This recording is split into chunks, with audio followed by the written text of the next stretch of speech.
నమస్తే, welcome to Raj news special debate.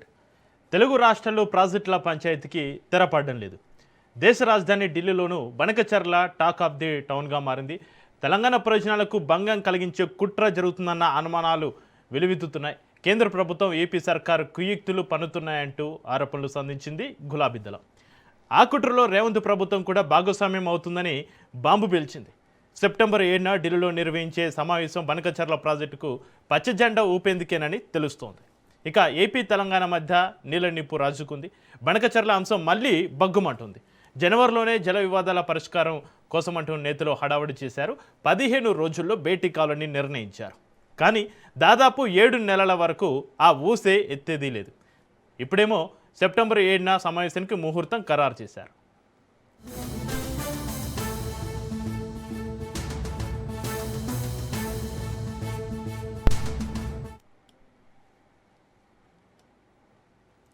ఇక ప్రాణహిత నదిపైన తెలంగాణ ప్రభుత్వం ప్రతిపాదించిన తమిడిహట్టి బరాజ్ నిర్మాణానికి సంబంధించిన సాంకేతిక అంతర్రాష్ట్ర అంశాలపైన సెప్టెంబర్ 1న ఢిల్లీలో కీలక సమావేశం జరగనుంది.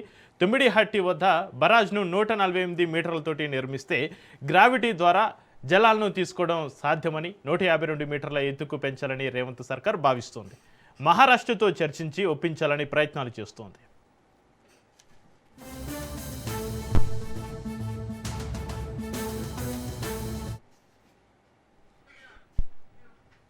వాస్తవానికి బనకచర్లతోటి నష్టమంటూ తెలంగాణ అనేక సార్లు ఆందోళన వ్యక్తం చేసింది. అపెక్స్ కౌన్సిల్ రివర్ బోర్డు మీటింగ్లో పదే చర్చ చేసింది. పలుమార్లు కేంద్రానికి నివేదించింది. కానీ ఎన్నడూ కేంద్ర జలశక్తి శాఖ పరిష్కారం కోసం చొరవ చూపలేదు. ట్రిబ్యునల్ అవార్డుతోటి ముడిపెట్టి దాటవేసింది. గోదావరి నుంచి 200 టీఎంసీల జలాలను కొల్లగొట్టేందుకు చంద్రబాబు ప్రభుత్వం పోలవరం బనకచర్ల లింకు ప్రాజెక్టును తెరమెక్కి తెచ్చింది. ప్రాజెక్టు ప్రతిపాదనలపైన సిడబ్ల్యూసి ఎన్డబ్ల్యూడిఏ సంస్థలతో పాటుగా కర్ణాటక తీవ్ర అభ్యంతరాలు వ్యక్తం చేశాయి. రేవంత్ ప్రభుత్వం మొక్కుబడిగా ప్రాజెక్టును వ్యతిరేకిస్తున్నట్లుగా ప్రకటించింది. క్షేత్రస్థాయిలో కేంద్రంపైన ఒత్తిడి తెచ్చే ప్రయత్నం చేయలేదు.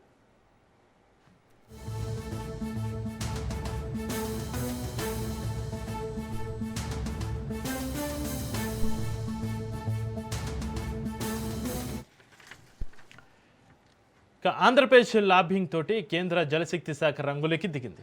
బనకచర్ల ప్రాజెక్టును ఏకంగా గోదావరి కావేరీ నదుల అనుసంధాన ప్రాజెక్టులో భాగంగానే చేపట్టేందుకు నిర్ణయించింది. కేంద్ర సంస్థలకు ఆ మేరకు ఆదేశాలు జారీ చేసింది. బనకచర్ల లింక్ ప్రాజెక్టుతో పాటుగా ఏపీ మళ్లించే జలాల్లో తమకు 112 టీఎంసీలు ఇవ్వాల్సిందేనని పట్టుబట్టింది కర్ణాటక. దీంతో జల వివాదాల పరిష్కారం కోసం సిడబ్ల్యూసి చైర్మన్ నేతృత్వంలో 15 మంది సమావేశం కానున్నారు.